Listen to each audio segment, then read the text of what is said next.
Hey everyone, thanks for tuning in. Steven here with Team Euphoric, and this is day 16 of the 80 Days to Your Dream Body course. Today's protein source is going to be turkey thighs with the skin, and today's going to be a back training workout. And the theme for today's workout is recovery. So, right now, I'm going to be explaining different modalities that you can incorporate into your training routine to help you recover quicker and enhance the effects of your workouts. Now, let's get started.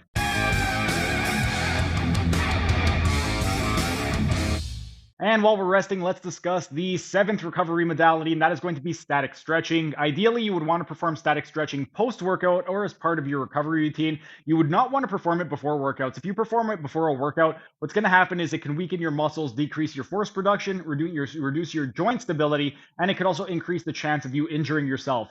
Some of the benefits with regard to static stretching is that it's going to help lengthen the muscles, obviously, and then it's also going to help to improve your flexibility and help to enhance your muscle relaxation.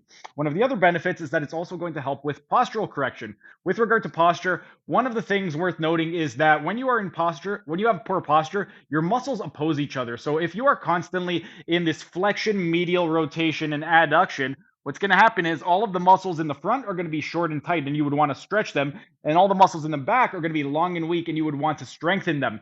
By doing something like static stretching, this is going to be a great way to help improve your posture. So let's say you have the typical posture of a rounded spine, medially rotated shoulders, protracted scapula, forward head posture. What you would want to do is open everything up. So you would want to perform some static stretching on the pectoral muscle, so the pec major, the anterior deltoids. You would also want to perform some static stretching on the suboccipital muscles, and that will all help to greatly improve your posture. Another great thing about static stretching is that it is absolutely terrific for promoting mental clarity and focus. A lot of people, they could get very, very anxious and tense throughout the day. So by performing something like static stretching, this will allow you to calm down a little bit, and it will help to activate your parasympathetic nervous system. We have two different types of nervous systems. We have the sympathetic nervous system, or your fight or flight system, and we have the parasympathetic nervous system, or your rest and digest.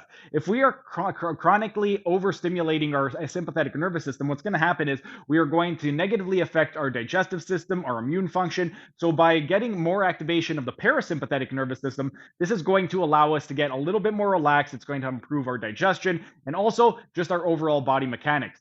With regard to static stretching, a few other things worth noting is when you are performing static stretching, you would want to go to the point where it's not really painful. If you get to the point where you are eliciting pain while you're performing static stretching, what's going to happen is you are going to guard the muscle. And when you guard the muscle, you're not going to get a deep, effective stretch. It shouldn't be completely easy. You shouldn't breeze right past it. However, it should not be very, very painful. And this also goes back to the whole sympathetic nervous system activation point, because if you are stretching too intensely and you are starting to cringe, you're curling up, that you can develop a lot of anxiety due to that. You could also end up overactivating and overstimulating the sympathetic nervous system. So you want to find the sweet spot. It should be challenging, but you shouldn't be making funny faces. If you have to make a funny face while you're stretching, then you are stretching too intensely and you want to back off just a little bit. It shouldn't feel like nothing, but it also should not feel like somebody is stabbing you in the part that you're being stretched. But overall, our rest period is done. Time for set number 2.